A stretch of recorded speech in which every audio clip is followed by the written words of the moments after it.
Salut, on va parler de Arthur dans l'interview de Face à Face. On va mettre la vidéo de 19 minutes. Hop.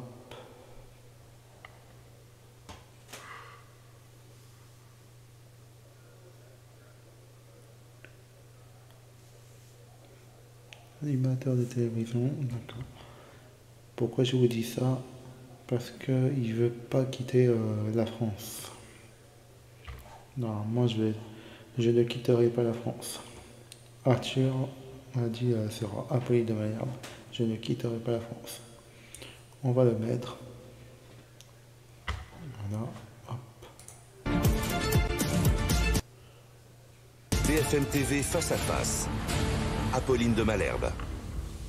Il est 8h32 et vous êtes bien sur RMC et BFM TV. Bonjour Arthur. Bonjour Apolline. Arthur, vous êtes producteur, vous êtes animateur de télévision. Arthur, c'est un prénom, mais désormais, quand on recherche Arthur sur Internet, ce qui ressort, c'est juif, comme un nom de famille, Arthur. Juif. Alors je ne vous invite pas pour parler de géopolitique, mais pour raconter, parce que votre vie a basculé il y a un an, votre vie comme celle de tous les juifs en France ou dans le monde, il y a un an, le massacre du 7 octobre. D'abord, merci d'être venu témoigner ce matin. Est-ce que vous avez hésité à venir parler? Oui, parce que je me pose la question de savoir si c'est mon rôle. Moi, je suis un entertainer. Et puis parce qu'à chaque fois que je passe à la télévision et que j'évoque ce sujet, je prends un torrent de boue, d'insultes et de menaces. Donc, mais aujourd'hui, c'est un jour tellement important, tellement symbolique, que pour moi, voilà, je trouvais ça essentiel d'être avec vous ce matin. Vous êtes devenu en quelque sorte le porte-parole des Juifs de France. C'est lourd à porter, ça? Alors, porte-parole, il y a des institutions qui le font très bien. Disons que depuis le 7 octobre, j'ai parlé un peu plus que d'autres et que malgré moi, je me suis retrouvé à porter une partie de la voix de mes co-religionnaires. Mais non, je suis porte-parole de rien du tout. Je suis devant vous en tant que Français, citoyen et juif. Français, citoyen et juif. Jusqu'à présent, vous auriez juste dit Français. J'aurais juste dit français, bien sûr. Mais quand vous dites que sur Google, on tape Arthur, il y a juif, et si vous descendez un peu plus bas, il y a marqué média et après fortune. C'est quand même les clichés de l'antisémitisme. Jamais on voyait ça si on tapait mon nom. Et là, c'est tout nouveau, ça fait un an. Vous dites, j'ai beaucoup pleuré. Vous parlez d'un traumatisme à la fois collectif et solitaire. Comment on vit ça? Écoutez, moi j'ai 58 ans. Le 7 octobre restera la pire journée de toute ma vie. C'est une blessure, une plaie ouverte qui ne cicatrise pas. Comment vous expliquer? 1200 personnes assassinées, massacrées, éventrées, brûlées, violées, filmées par des terroristes ivres de joie, postées sur les réseaux sociaux. Pour bien comprendre, à l'échelle de la France, c'est 10 fois les attentats que nous avons vécus. C'est comme si 30 000 terroristes étaient rentrés en France et avaient massacré 12 000 personnes. Vous n'imaginez pas le traumatisme que c'est. Le traumatisme parce que Israël est né de la Shoah, où c'est le refuge des Juifs du monde entier. C'est l'endroit où il n'arrivera plus jamais quoi que ce soit aux Juifs du monde entier. Pour la première fois, Israël a été frappé au cœur, et donc ce traumatisme, tous les Juifs du monde entier le vivent désormais. Alors oui, je pleure tous les jours. J'ai pleuré depuis le premier jour parce que mon ADN de Juif s'est mis à bouillonner, mon sang s'est mis à circuler plus vite que d'habitude, et j'ai eu besoin de crier ma colère, crier ma peur, crier mes angoisses, face aux injustices qu'on voit tous les jours, face aux fake news qu'on lit tous les jours. Donc oui, je me suis réveillé un peu plus juif que d'habitude. Un peu plus juif que d'habitude de cette souffrance. Je lisais hier le récit de Boris Cyrulnik qui disait à peu près la même chose que vous. Il disait, alors qu'il a perdu ses parents qui ont été massacrés à Auschwitz quand il avait 4 ans, il disait « C'est aujourd'hui à nouveau que je revis ça et que j'angoisse et que je me sens finalement encore plus juif ». Arthur, votre vie au quotidien a changé? Oui, un peu, oui. Oui, un petit peu. Je travaille toujours autant, je suis toujours animateur, producteur, mais disons que j'ai perdu un peu de mon activité puisque je suis accompagné, protégé 24 heures sur 24. Que, voilà, là où à une époque je pouvais descendre prendre un café comme ça, sans prévenir avec des copains, maintenant c'est toute une organisation. Voilà, c'est Parce qu'il y a les injures, parce qu'il y a les torrents de boue, comme vous dites, mais parce qu'il y a les menaces. Oui. Oui, je vais une fois par semaine au commissariat du 16e déposer une clé USB avec toutes les menaces que je reçois et toutes les insultes. Bah, Toutes les semaines? Oui, depuis le 7 octobre. Et pendant que je vous parle, je vous invite à aller voir sur votre compte X le nombre de messages que vous allez recevoir me concernant. Vous savez, moi, je suis le seul juif de TF1. Ça fait 30 ans que des millions de gens me regardent, donc il y a malheureusement, mathématiquement, une petite partie de gens qui me détestent. Est-ce que vous avez perdu des amis?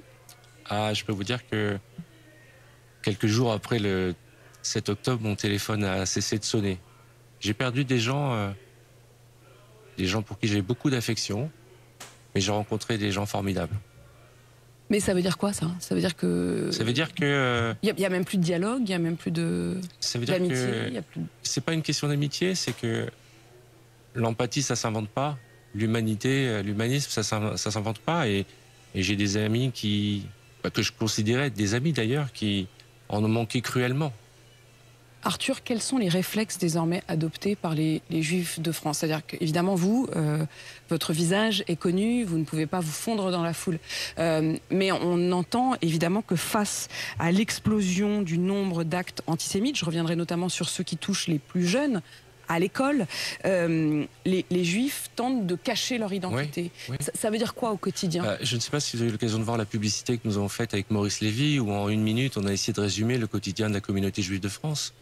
Ça commence par retirer la mezouza de sa porte, ça commence par changer son nom quand on réserve un taxi ou une commande de Deliveroo, c'est ranger son étoile de David, c'est pour certains ne plus aller à la fac, faire les cours par correspondance.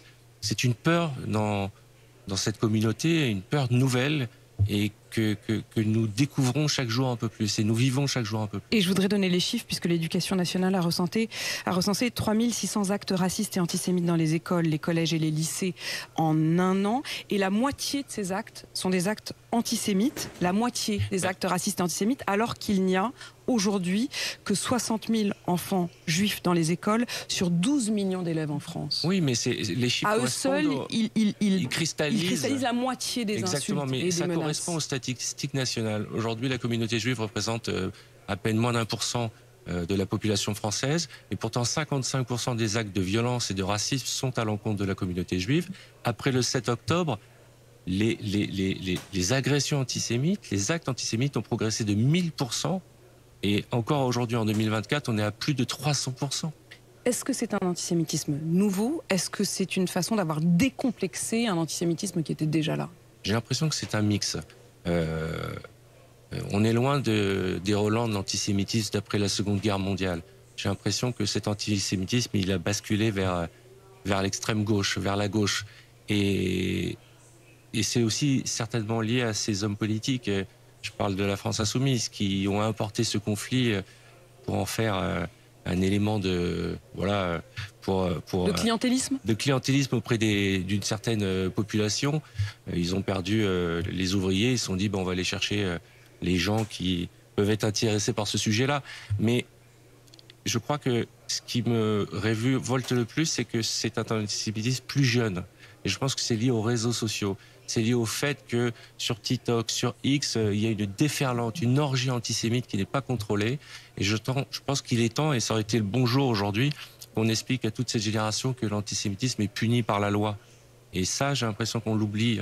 C'est ce qu'on dit d'ailleurs ce matin quand vous dites que vous apportez chaque semaine votre clé USB aux policiers avec le recensement de toutes les insultes dont vous êtes victime. Est-ce qu'il y a des suites? Est-ce que des personnes ont été condamnées? Oui. Moi, dans mon cas, il y a des personnes qui m'avaient menacé de mort, qui ont été mis en examen, qui ont été en garde à vue et qui ont été condamnées. Oui, tout à fait. Donc, malgré tout, la justice passe? Ah oui. Elle passe pour moi, peut-être parce que je suis un peu plus connu, un peu plus rapidement. Mais elle doit passer pour tout le monde de toute façon. Et ce traumatisme... Et surtout, si je puis me permettre, si jamais vous êtes victime d'antisémitisme, portez plainte. Parce qu'il faut bien comprendre qu'il n'y a que 20% de la population juive qui ose porter plainte. Okay? Parce qu'ils ont peur des représailles? Parce qu'ils ont peur, bien entendu, ou parce que peut-être qu'ils ne croient pas à la justice, j'en sais rien. Mais il faut le faire, il ne faut pas lâcher sur ce point. Au point qu'un grand nombre de Français juifs se sentent presque plus en sécurité en Israël qu'en France. Je voudrais qu'on écoute le témoignage ensemble de Nathan. Nathan, il a 19 ans, il était habitant de Rouen, puisqu'il a décidé de partir, traumatisé par l'incendie de la synagogue. Il a été lui-même menacé, il quitte donc la France. Écoutez. Je me suis fait agresser il y a quelques mois par quelqu'un qui m'a dit qu'il fallait recommencer la Shoah parce qu'on n'avait pas tous été exterminés. En un an, j'ai vécu plus que le reste de ma vie. En fait, je me suis dit qu'il fallait que je parte. Il s'est dit qu'il fallait qu'il parte. Sa mère, qui témoignait aussi sur RMC ce matin, a considéré qu'il était plus en sécurité dans un pays en guerre, Israël, qu'en France. Moi, je ne veux pas croire cela. Je ne veux pas l'imaginer. Moi, je ne quitterai pas la France. La France, c'est mon pays. La France se doit de nous protéger, nous les Juifs, comme tous les autres d'ailleurs. Mais non, il est hors de question de quitter la France. Est-ce qu'on est plus en sécurité en Israël? C'est peut-être un sentiment. J'y vais très régulièrement. Vous savez, j'ai produit le documentaire sur le festival Nova. Donc j'y suis allé pour travailler. J'ai produit et travaillé sur une exposition qui a été... Qui est en ce moment lieu exactement, à Tel Aviv. Au musée d'art moderne de Tel Aviv. Donc je pense qu'il y a un sentiment d'être chez soi quand on arrive en Israël pour certains juifs qui rassure. Mais il y a une insécurité en France, c'est certain, mais il ne faut pas quitter la France. Mais vous restez optimiste, vous n'y avez même pas pensé. Mais on n'a pas le choix que d'être optimiste. Aujourd'hui, le peuple israélien joue sa survie, donc on doit se battre, on doit retrousser nos manches et faire en sorte que ce fléau, ce cancer qu'est l'antisémitisme, soit éradiqué d'une manière ou d'une autre. D'une manière ou d'une autre, Arthur, vous l'avez sans doute entendu, vous disiez d'ailleurs qu'une partie de la gauche attisait cela. Ouais. Le président du CRIF, Yonatan Arfi, parle de Jean-Luc Mélenchon comme d'un homme qui a redonné, je cite, une caution politique à l'antisémitisme dans notre pays. Mais oui, c'est vrai. C'est vrai, regardez les messages sur les réseaux des députés de la France Insoumise, regardez... Mélenchon avec sa veste en cuir qui harangue la foule et qui demande pour commémorer les massacres du 7 octobre à ce que demain dans toutes les facs on mette des travaux palestiniens. Je veux dire, c'est mettre de l'huile sur le feu en permanence, c'est exploiter le malheur d'une situation, qu'elle soit israélienne ou palestinienne, à des fins politiques.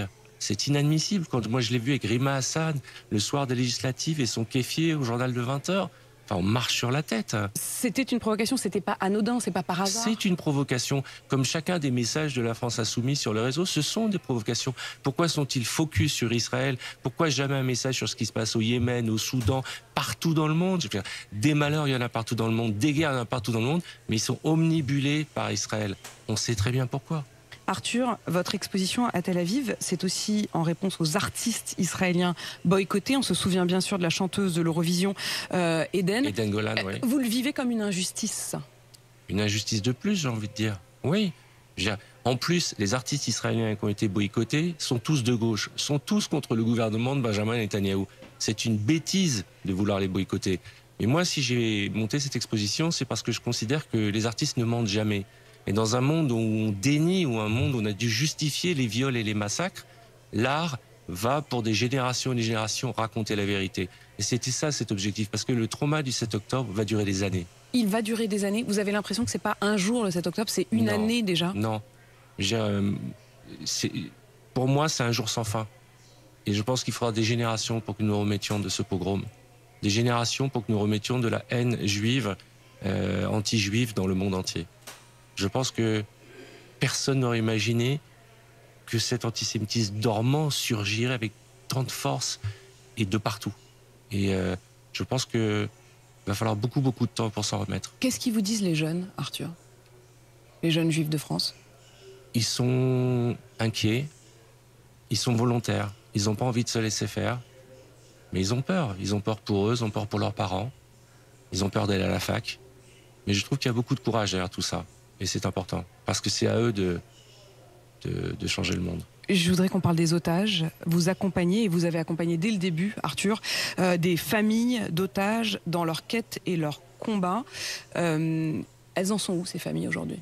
Tout à l'heure, vous disiez que je pleurais tous les jours. Je pleure tous les jours avec elles. Encore hier, j'étais avec Ayelet Samerano, la mère du jeune homme qui a été... tué, assassiné par les soldats du Hamas et dont le corps a été enlevé par les employés de l'UNRWA.